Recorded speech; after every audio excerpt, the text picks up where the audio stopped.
Yes ashimwe njyewe ari ni aposo ukuri nkunda nari ndi kugenda just had this message yanje ndavuga ndayitanga. Nimba ari umuntu ugomba kwirinda muri no minsi ni ugomba kwirinda umukristo w'akazuyazi.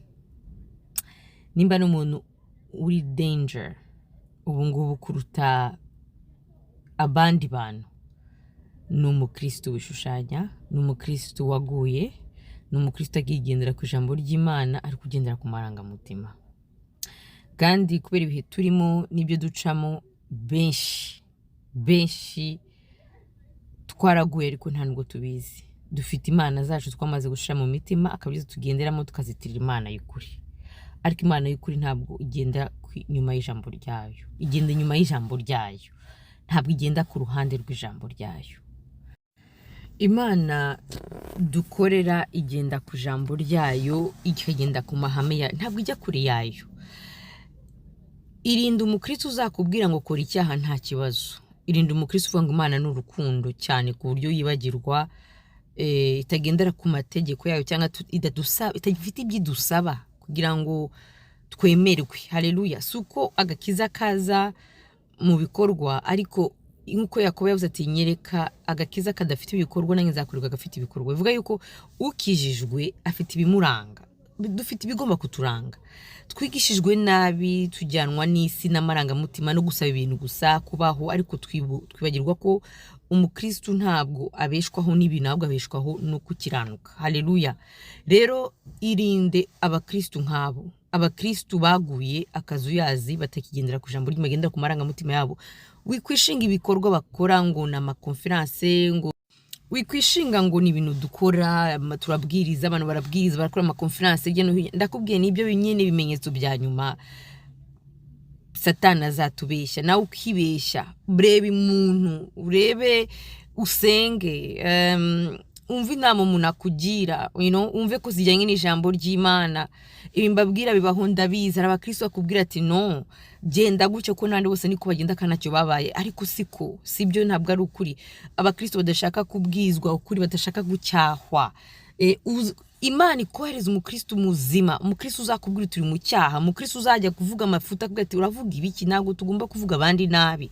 Umukristo uzavuga nakubwira ati itonde, ntabwo umukristo agomba gusubiza gutyo. Umukristo uzashaka wenda ko usenya ukavuga ati no Imana nikunda ko dusenya bitewe na runaka byingo buriya nkunda si byose bigenda kimwe, ariko ireba icyo umuntu akubwira, reba inama umuntu agira.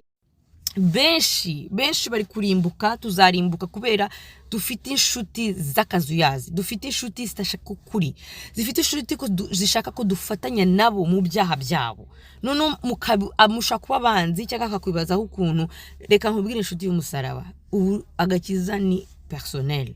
Agakiza n'umugabo wawe ntimuzajyana, n'umwana wawe ntimuzajyana. Ndakubwira rero karinde urinde agakiza kawe. Niyo washwana n'umuntu, ugashwana nabo muvukana nabahe, ariko warinze ubugingo bwawe. Iyo urinze agakiza urinda ubugingo bwawe. Wijya mu bigare, wijya mu bushuti budafite agaciro, budafite icyo buzana imbere y'Imana. Haleluya. Wijya mu idini, ibikorwa byinshi byemeza ko turi imbere y'Imana. Nugukiranuka kwera imbuto. Igihe kirakomeye, nigihe tugomba kumenya nabo tugendana, kuko imyuka irafatana.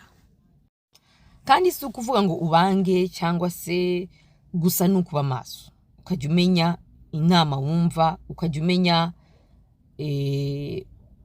urimo neza n'utarimo neza. Eri gushaka no kuba utarimo neza ariko ufite inyota yo kuba muneza. Ngo blessed are those who are thirsty for the righteousness, they shall see God.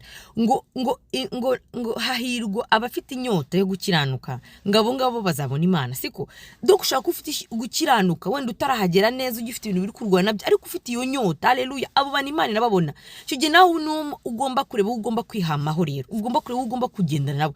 Ariko niba ufite inyota yo gukiranuka ukaba uri kugendana n'abantu baguye, n'abantu badafata Imana seriously, bafite amarangamutima, bashaka kutagendera mu Mana, bakizwe, babihane, bave mu idini, bave mu bintu byo reka nkubwira, hari umwuka uri aha hanze wahaye uburenganzira abakristo gukora ibyo bashaka, bakumva ngo Imana irakomezanya nabo. Uwo mwuka si uw'Imana.